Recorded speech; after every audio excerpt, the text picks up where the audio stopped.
신경으로 신앙 고백하겠습니다. 전능하사 천지를 만드신 하나님 아버지를 내가 믿사오며 그 외아들 우리 주 예수 그리스도를 믿사오니 이는 성령으로 잉태하사 동정녀 마리아에게 나시고 본디오 빌라도에게 고난을 받으사 십자가에 못 박혀 죽으시고 장사한 지 사흘 만에 죽은 자 가운데서 다시 살아나시며 하늘에 오르사 전능하신 하나님 우편에 앉아 계시다가 저리로서 산자와 죽은 자를 심판하러 오시리라. 성령을 믿사오며 거룩한 공예와 성도가 서로 교통하는 것과 죄를 사하여 주시는 것과 몸이 다시 사는 것과 영원히 사는 것을 믿사옵나이다. 아멘. 우리 찬송가 263장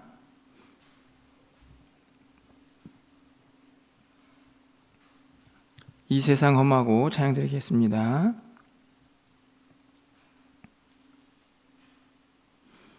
(263장입니다) 이 세상 험하고 나 비록 약하나 늘 기도 힘쓰면 큰 권능 얻겠네. 주의 은혜로 대속받아서 피와 같이 붉은 죄는 같이 이겠네. 주님의 권능은 한없이 크오니 돌 같은 내 마음 건너겨 주소서. 주의 은혜로 대속받아서 피와 같이 붉은 죄는 같이 이겠네. 내 마음이 약하여 늘 넘어지오니 주 예수 힘주사 굳세게 하소서. 주의 은혜로 대속받아서 피와 같이 붉은 죄는 같이 이겠네. 죄사함 받으는 새 사람 되어서 주 앞에 서는 날 늘 찬송하겠네. 주의 은혜로 대속받아서 피와 같이 붉은 죄는 같이 이겠네. 아멘.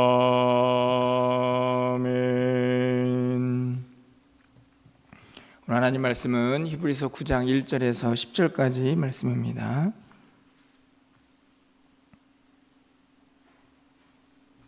구약성경 신약성경 361쪽에 있습니다. 히브리서 9장 1절에서 10절 말씀 한 절씩 교독하고 10절은 함께 읽겠습니다. 첫 언약에도 섬기는 예법과 세상에 속한 성소가 있더라.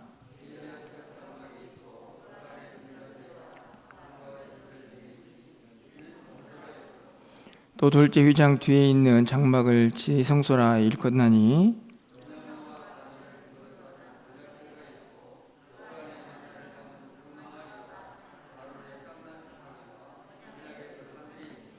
그 위에 속죄소를 덮는 영광의 그룹들이 있으니 이것들에 관하여는 이제 낱낱이 말할 수 없노라.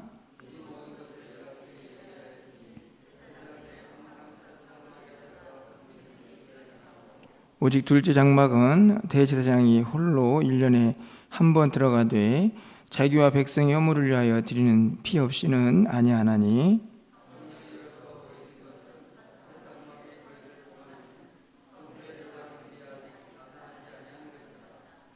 이 장막은 현재까지 비우니 이에 따라 드리는 예물과 제사는 섬기는 자를 그 양심상 온전하게 할 수 없나니 이런 것은 먹고 마시는 것과 여러 가지 씻는 것과 함께 육체의 예법일 뿐 개혁할 때까지 맡겨둔 것이니라.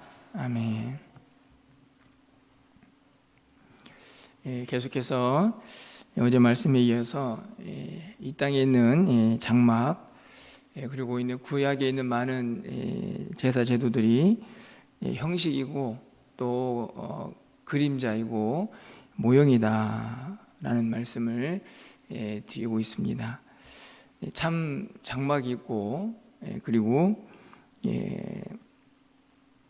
구약에 있는 모든 제도와 또 대제사장의 역할을 완전히 감당하실 예수 그리스도가 있다는 사실을 지속적으로 강조를 하고 있죠. 사실 오늘 이제 9장도 그 내용의 연장선에 있는데 우리가 읽은 10절까지의 내용은 두 부분으로 이렇게 나누어질 수 있습니다. 1절부터 5절까지의 말씀은 다시 한번 구약의 그 장막 그것을 회상할 수 있도록 그 안에 있는 기물들을 그렇게 기록을 해놓고 있죠.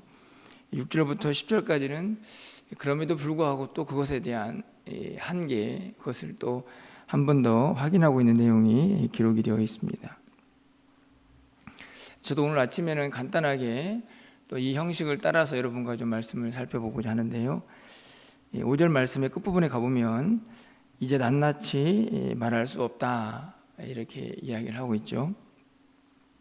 쉽게 말하면 구약에 성막이 있지만 그것을 내가 지금 소개하고 있지만 그것을 다 일일이 그 의미까지 설명할 필요는 없다라는 이야기인 것 같습니다.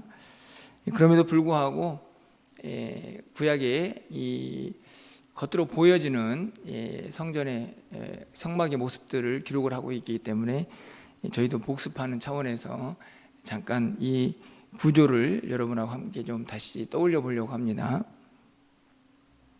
우리가 잘 알고 있는 것처럼 성막은 큰 이제 울타리로 먼저 구분이 되죠. 그래서 그 문을 열고 들어가면 가장 먼저 뜰에는 제사장들과 또 백성들이 제사를 지내는 번제단이 있습니다. 그리고 바로 뒤에 물두멍이 있죠. 제사장들이 성막에 들어가기 전에 성소에 들어가기 전에 손을 씻고 정결케 하는 장소입니다.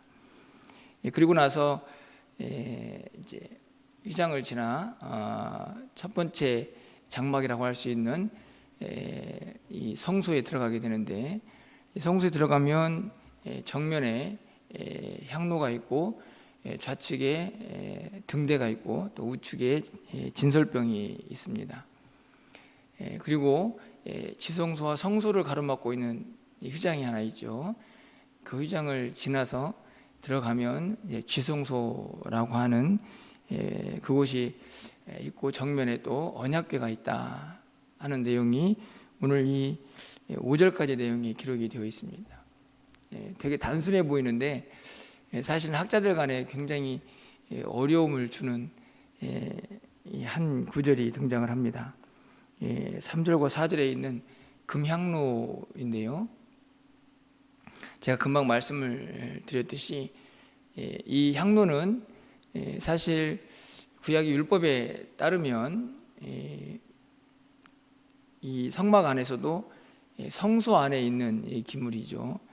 오늘 본문에 보면 이 향로가 지성소 안에 있는 물건처럼 그렇게 기록이 되어 있습니다. 그래서 학자들 간에는 많은 논란이 좀 있는데요.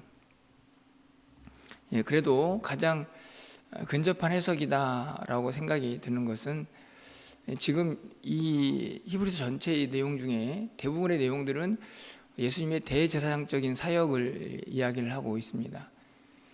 그러다 보니 이 대제사장이 사역하는 이 지성소, 그 지성소에서 이 대제사장이 무엇을 가지고 사역을 하게 됩니까? 이 성소에 있던 향로를 가지고 대제사장이 지성소에 들어가서 그 연기를 가지고 거룩하신 하나님을 직접 대할 수 없기 때문에 그렇게 가리는 역할을 하게 되죠. 그런 의미에서 이 향로가 원래 위치는 성소에 있지만 대제사장이 주로 사용을 하고 또 속죄일에 대속죄일에 지성소에 들어갈 때는 반드시 그 향로와 함께 하고 있기 때문에 위치적인 측면이 아니라 어디와 더 긴밀하게 연관되어 있는가, 누구와 더 연관되어 있는가라는 측면에서 이 금향로를 지성소에 있는 것으로 그렇게 표현하고 있다라고 하는 해석이 가장 신빙성이 있어 보입니다. 하지만 이것도 여러 가지 해석 중에 하나이고 여기는 여전히 조금 난해한 구절로 그렇게 기록이 되어 있습니다. 어쨌든지 간에 오늘 히브리서 기자는 구약의 이 성막의 모습을 한 번 더 떠올리도록 하죠. 그런데 이것을 중심으로 해서 뭔가를 설명하고자 하는 것은 아니라는 것을 분명히 알 수가 있습니다. 이제 낱낱이 말할 수 없다, 그럴 필요가 없기 때문이죠. 그러면서 10절 끝부분에 가보시면 개혁할 때까지만 필요한 것이다, 이렇게 이야기를 합니다. 개혁할 때까지 맡겨둔 것이다 라고 하는 말은 예수 그리스도가 오셔서 모든 것들을 다 바꿔놓을 때까지만 그것이 필요한, 그것이 그 위치에 있어야 할 것이라는 것을 다시 한번 확인하고 있는 것이죠. 그러면서 동시에 또 한번 이 구약에 있는 여러 가지 제도와 또 이 기물들의 한계를 분명하게 기록을 하고 있습니다. 오늘 그 한계가 두 가지로 기록이 되어 있는데 그것을 좀 잠깐 살펴보려고 합니다. 첫 번째로는 접근의 한계입니다. 여러분 8절 말씀을 좀 가서 보시면 성령 이로써 보이신 것은 첫 장막이 서 있을 동안에는 성수에 들어가는 길이 아직 나타나지 아니한 것이라. 성수에 들어가는 길, 첫 장막. 여기서 첫 장막은 구약에 있는 장막이죠. 여기서는 성소라는 말은 지성소라고 생각을 할 수가 있습니다. 이 말은 무슨 말일까요? 길이 아직 나타나지 않았다. 그 말은 누구나 그곳에 다 들어갈 수 있는 것이 아니었다 하는 것입니다. 그럼 백성들은 어디까지만 들어갈 수 있습니까? 뜰까지만 들어갈 수 있습니다. 안타깝죠? 그리고 제사장들도 어디까지만 들어갈 수 있습니까? 성소까지만 들어갈 수 있습니다. 대제사장들은 어떻습니까? 대제사장들만 지성소까지, 언약궤 하나님의 임재라고 최종적으로 선포되고 있는 그곳에 들어갈 수 있는데 그들도 한계가 있습니다. 여러분 7절 상반절 말씀을 좀 가서 보시면 오직 둘째 장막은 대제사장이 홀로 1년에 한 번 들어가되, 둘째 장막이 이제 지성소인데 대제사장이 홀로 1년에 한 차례, 대제사장도 평상시에 막 들어다니는 것이 아니죠. 접근의 한계, 백성들과 제사장들은 아예 들어갈 수도 없는 곳, 들어갈 수 있다고 그렇게 율법에 나와 있는 대제사장들도 1년에 한 차례밖에 들어갈 수 없는 그곳, 그래서 아직 나타나지 않았다, 그 길이 열리지 않았다라는 말과 같습니다. 분명한 한계죠. 여러분 그 길을 누가 열어놓으셨습니까?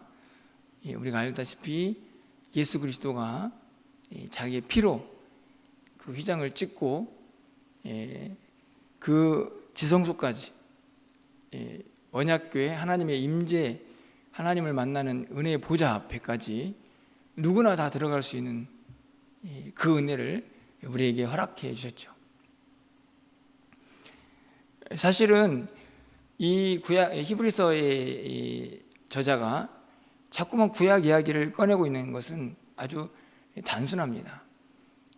말씀을 드렸던 것처럼 예수님이 얼마나 위대하고 탁월한가를 의미하기도 하지만 동시에 우리에게 베풀어 준 은혜가 얼마나 큰가, 그분을 통해서 우리에게 찾아온 은혜가 얼마나 큰가를 확인하는 것이죠. 여러분 한번 생각해 보십시오. 주일날 예배를 왔는데 여러분이 들어오는 장소는 여기까지 못 들어오고 문 밖에서 저기 교회 뭐 로비나 아니면 앞마당쯤에서 거기서 뭔가를 하다가 들어가야 한다. 아마 그렇게 가로막고 교회를 다니라고 하면 아마 한 분도 교회를 다니지 않을까, 안 다니지 않을까 하는 생각이 듭니다. 만약에 또 문 앞에까지만 왔다 가라, 그러면 어떠시겠습니까? 그런데 여러분, 어느 누구나 성교문이 열려 있어서 쉽게 우리가 들어갈 수 있는 그곳, 영적으로는 하나님을 만나는 그 장소까지, 그 은혜의 보좌까지 담대히 나아갈 수 있는 은혜를 우리 모두가 입었다라는 사실을 오늘 확인하고 있는 것이죠. 둘째로는 이 구약에 있는 제도가 가지고 있는 한계는요, 정결의 한계입니다. 여러분 보십시오. 9절 말씀을 가서 보면 이 장막은 현재까지의 비유라는 말은 상징이라는 의미입니다. 이에 따라 드리는 예물과 제사는 섬기는 자의 그 양심상 온전하게 할 수 없나니. 양심상이라는 말 때문에 좀 오해가 좀 있는데요, 이 말은 양심까지는 온전하게 하지 못한다는 말입니다. 쉽게 말하면 구약에 있는 제사들이 있지만 그것이 그 모든 그 사람의 전부를 다 깨끗하게 하는 것은 한계가 있다는 것을 분명히 말씀하죠. 그래서 어떻게 했습니까? 제사는 끊임없이 반복되죠. 지금 나오겠지만 하지만 예수님의 제사는 단 한 번으로 모든 것이 다 완결돼 버리는 완전성을 가지고 있습니다. 구약의 제사의 한계입니다. 반복되어야 하고, 그리고 양심까지 그 사람의 전부를 다 정결하다라고 할 수 없는 제사라는 것이죠. 여러분, 그래서 10절 말씀이 기록이 되어 있는 것입니다. 우리 10절 말씀은 마지막으로 좀 함께 읽어보도록 하겠습니다. 이런 것은 먹고 마시는 것과 여러 가지 씻는 것과 함께 육체의 예법일 뿐이며 개혁할 때까지 맡겨둔 것이니라. 그렇습니다. 구약에 있는 많은 것들은요, 먹고 마시고 씻고 뭐 하는 모든 것들, 그것은 육체의 예법입니다. 다시 말하면 형식적인 것이라는 거죠. 본질과는 거리가 있다는 것을 분명히 말씀합니다. 왜냐하면 모형이기 때문에 그렇습니다. 그 모든 것들이 예표고 결국에는 어딘가를 향하여 가고 있는 것들이기 때문이죠. 그래서 개혁할 때까지만, 예수 그리스도가 와서 모든 것들 다 바꿔놓을 때까지만 맡겨둔 의식들입니다. 그래서 한계가 있습니다. 제한적이죠.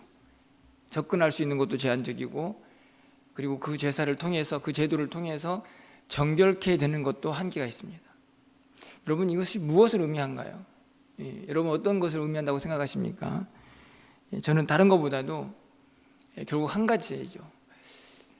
우리가 행하고 있는 육체의 많은 예법들, 그 안에 예수 그리스도, 그분의 피가 없는 모든 육체의 의식들은 형식이라는 것을 우리에게 가르쳐주고 있습니다. 사실 우리가 구약의 사람들처럼 그렇게 제사를 지내지는 않습니다. 하지만 분명히 기억해야 할 것은 겉으로 보여주고 있는 여러 가지 예배의 의식들이 조금 자유로워졌다고 해도 이 한 가지는 절대 잊어서는 안 된다는 것이죠. 예수님, 그분의 피 없이 드려지는 모든 육체의 모습들은 예법, 다시 말하면 형식적인 것이라는 사실입니다. 늘 말씀을 드리지만 우리가 드리는 예배도 마찬가지고, 우리가 교회에서 하는 여러 가지 섬김도 마찬가지입니다.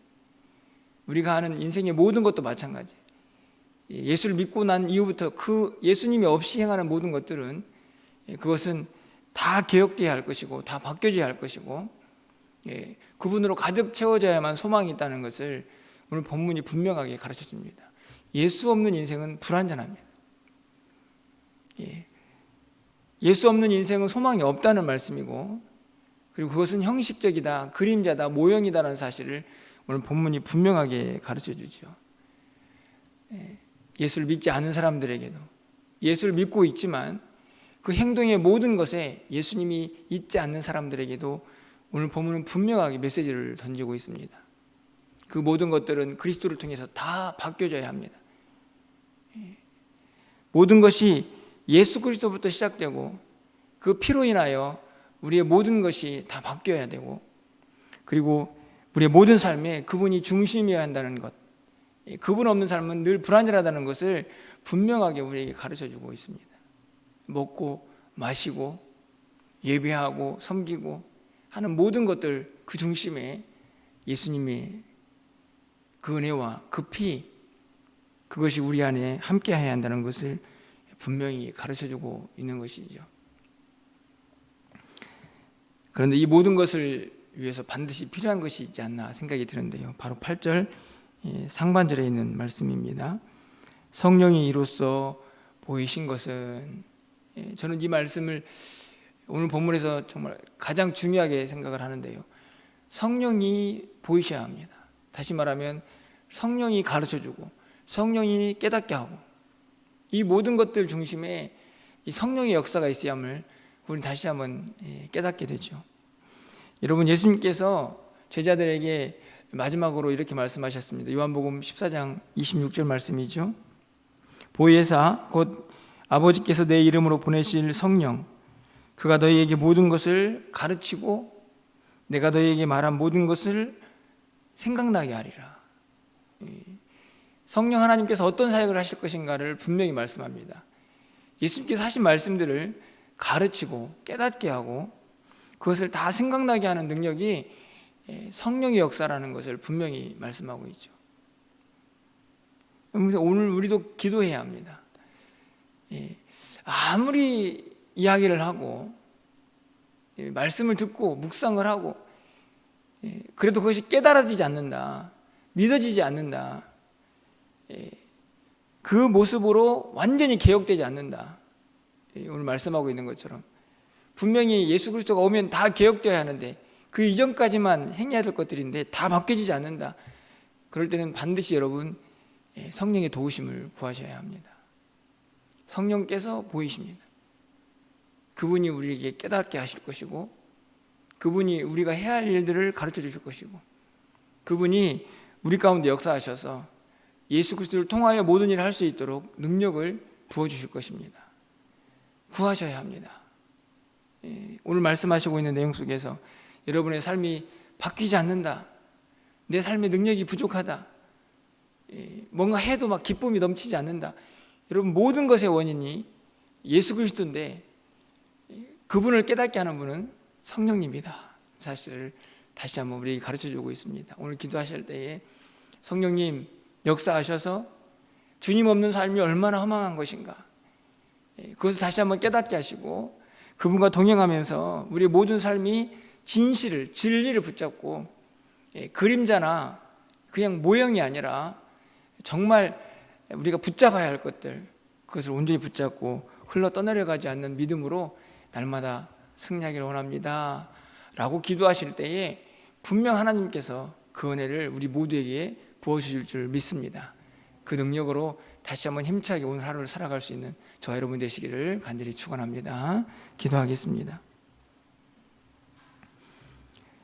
사랑의 하나님, 구약에 있는 모든 것들은 그분이 오실 때까지, 예수 그리스도의 보혈의 피가 우리 가운데 함께할 때까지, 그때까지만 우리에게 맡겨준 것임을 다시 한번 깨닫습니다.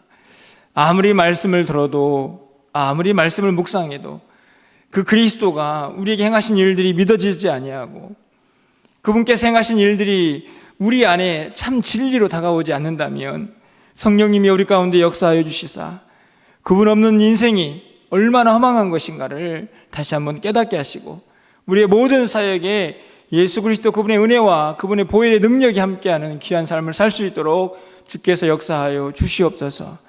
성령님, 오늘 이 아침에 우리 사랑하는 성도들의 10년 가운데 역사하여 주시옵소서. 깨닫게 하여 주시고 붙잡게 하여 주시고 그 능력 의지할 수 있도록 인도하여 주시옵소서. 우리가 주님 앞에서 예배를 드리고 이런저런 사역을 하고 또 세상을 살아가는 동안에 우리 안에 기쁨이 없습니까? 우리 안에 능력이 부족합니까?